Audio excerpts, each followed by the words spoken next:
English कैसे सीखें YouTube channel में आपका स्वागत है। इस क्लास में हम इस स्टोरी के एक एक वर्ड का उच्चारण लिखकर इसे ट्रांसलेट करेंगे और इसकी वर्ड मीनिंग आपको लिखकर बताएंगे। लिखने से वो वर्ड मीनिंग आपके दिमाग में ज़्यादा समय तक रहेगी और आप इंग्लिश से हिंदी बनाना आसानी से सीख जाएंगे। अगर आप हमारी वीडियोज़ लगातार देखते हैं तो आपको इंग्लिश लिखना, बोलना, पढ़ना और समझना आसानी से आने लगेगा। इसी के साथ आप कर दीजिए इस वीडियो को लाइक और मैं करता हूँ शुरू। Weak mouse, weak mouse. कमज़ोर चूहा, वीक का मतलब होता है कमज़ोर, माउस चूहा। ध्यान दीजिएगा, एक होता है रैट, रैट का मतलब होता है छोटा चूहा, छोटा चूहा। माउस जो बड़ा चूहा होता है। वीक का मतलब कमज़ोर। ध्यान दीजिएगा, वीक WEEK एक ये वीक होता है जिसका मतलब होता है सप्ताह या फिर हफ्ता। There was a hermit. There was a hermit. एक साधु था। हर्मिट का मतलब ऐसे होता है तपस्वी, लेकिन हम यहाँ इसे साधु कहेंगे। Who took care? Who took care जो देखभाल करता था of a temple, of a temple एक मंदिर की। टेम्पल का मतलब होता है मंदिर। टू केयर टेक केयर का सेकेंड फॉर्म है। टेक केयर का मतलब होता है देखभाल करना। हु का मतलब है यहाँ जो। In a small village, in a small village किसी छोटे से गांव में। स्मॉल का मतलब है छोटा, विलेज गांव। इन में आ किसी।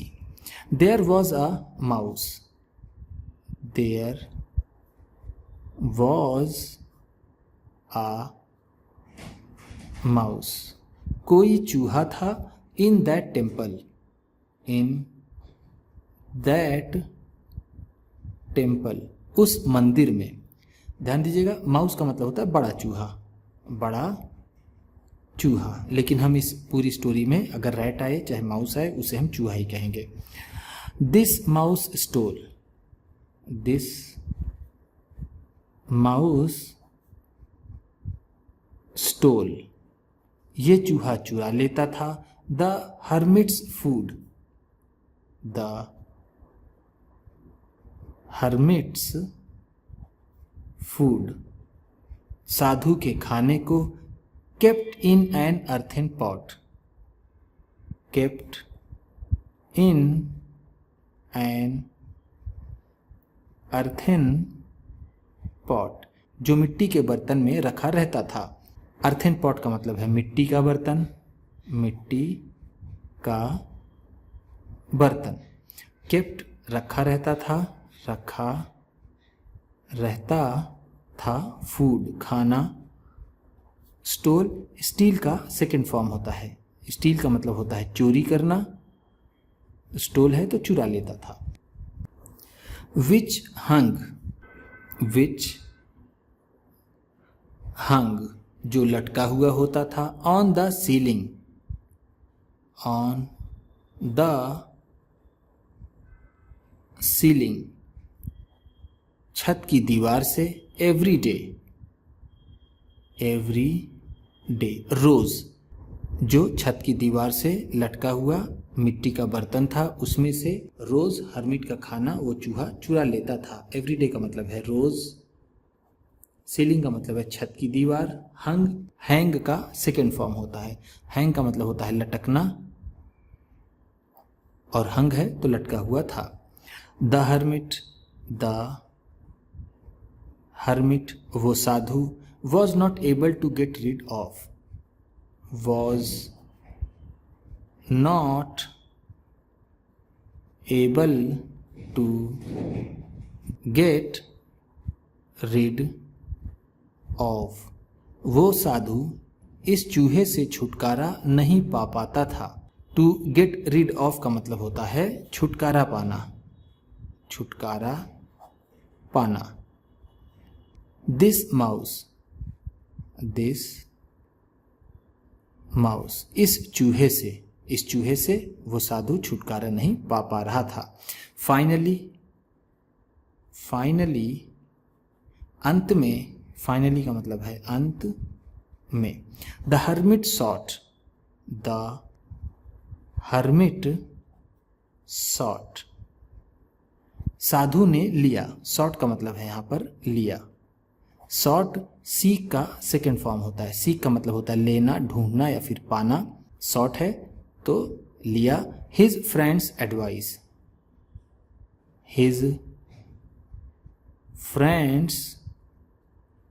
एडवाइस, अपने दोस्त की सलाह। एडवाइस का मतलब होता है सलाह। फ्रेंड्स एडवाइस है तो दोस्त की। The friend advised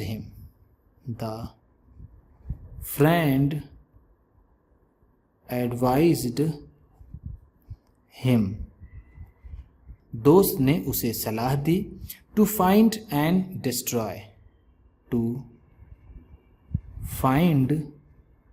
and destroy, ढूंढने की और तबाह कर देने की।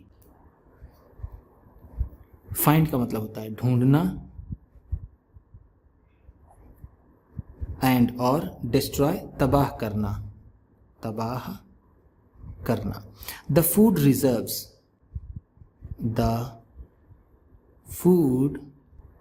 रिजर्व, खाने के संग्रह को। ऑफ द माउस, चूहे के। दोस्तों ने सलाह दी कि उसके खाने के संग्रह को, जहाँ पर वो अपना खाना इकट्ठा करके रखता है, उसे ढूंढो और तबाह कर दो। रिजर्व का मतलब यहाँ आप कह सकते हैं संग्रह। फूड खाना, डिस्ट्रॉय तबाह करना।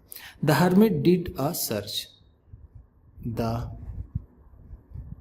हर्मिट उस चूहे ने, डिड अ सर्च एक खोज की। सर्च का मतलब होता है खोज। डिड अ सर्च है तो खोज की। एंड फाउंड और पा गया। द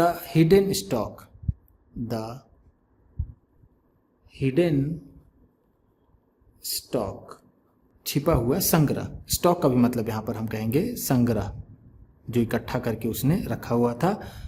हिडन का मतलब है छिपा हुआ। ऑफ द माउस, उस चूहे का साधु ने खोज की और उस चूहे के छिपे हुए संग्रह को उसने ढूंढ लिया। एंड थ्रू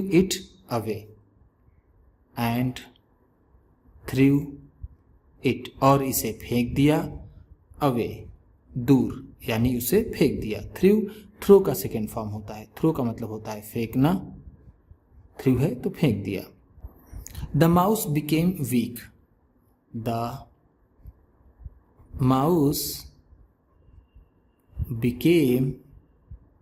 वीक, चूहा कमजोर हो गया। विदाउट द फूड स्टॉक, बिना खाने के संग्रह के। विदाउट का मतलब होता है बिना, फूड स्टॉक खाने के संग्रह के। एंड कुड नॉट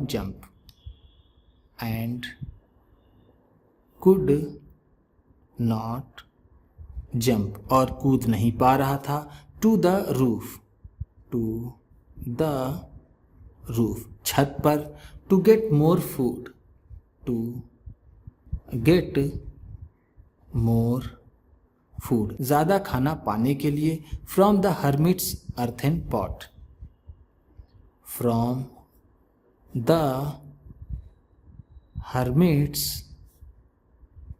अर्थेन पॉट, साधु के मिट्टी के बर्तन से। अर्थेन पॉट का मतलब है मिट्टी का बर्तन।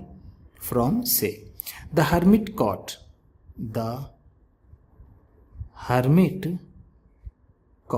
साधु ने पकड़ लिया। द माउस, उस चूहे को। And through it away, and threw it away, और इसे फेंक दिया। थ्रू अवे का मतलब है फेंक दिया।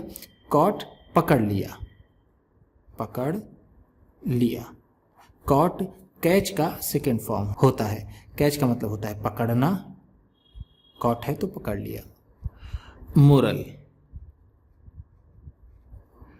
नैतिक शिक्षा। हमें इससे नैतिक शिक्षा क्या मिलती है? Strike at the opponents source of strength. Strike प्रहार करो। स्ट्राइक का मतलब होता है प्रहार करना, प्रहार करना या फिर हमला करना। At the opponents source of strength, विपक्षी के ताकत के स्रोत पर। अपोनेंट सोर्स का मतलब है विपक्षी का स्रोत, विपक्षी का स्रोत। ऑफ स्ट्रेंथ, ताकत की। स्ट्रेंथ का मतलब होता है ताकत या फिर शक्ति।